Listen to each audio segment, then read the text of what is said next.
Let's talk now about the pandemic and transparency surrounding the origins of the pandemic. President Biden signing into law the COVID-19 Origin Act, which will release classified intelligence about the virus's potential links to China's Wuhan lab.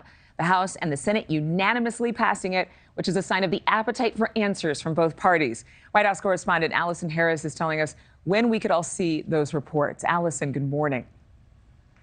Adrienne, good morning. The clock starts right now on the 90-day period that the Director of National Intelligence has to declassify all of the information that links COVID specifically to that Wuhan lab in China. Now, remember, that's where this pandemic began. Now, during that 90-day period, the intelligence agencies will redact data to protect sources and methods. The director then must submit the information to Congress. President Biden saying in a statement, "I share the Congress's goal of releasing as much information as possible about the origin of COVID. We need to get to the bottom of COVID's origins to help ensure that we can better prevent future pandemics." The president did direct the intelligence community back in 2021 to use every tool at its disposal to investigate the origin of COVID. So far, the government findings are inconclusive. The Department of Energy and the FBI, remember, we reported that they lean toward this being a lab leak with differing levels of confidence. The Energy Department saying that it has low confidence in that determination, while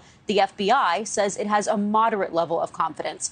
World Health Organization experts say as recently as last week that the data is not conclusive and it can't say whether the virus leaked from a lab or was carried over naturally from animals to humans. The WHO and many U.S. officials are continuing to call on China to be transparent in sharing data, to be able to investigate the origins of this disease that caused the pandemic. The WHO director saying that China should have already shared this 3 years ago, as China insists that it has been open and transparent. We'll be getting more information soon, Adrienne. I think there's lost in translation would be an appropriate line here, because openness and transparency from China might be a little different on this side of the world, what that means. Thank you, Allison. Thank you for watching. Go to newsnationnow.com to find NewsNation on your television provider. And don't forget to click the red subscribe button below to get more of NewsNation's fact-driven, unbiased coverage.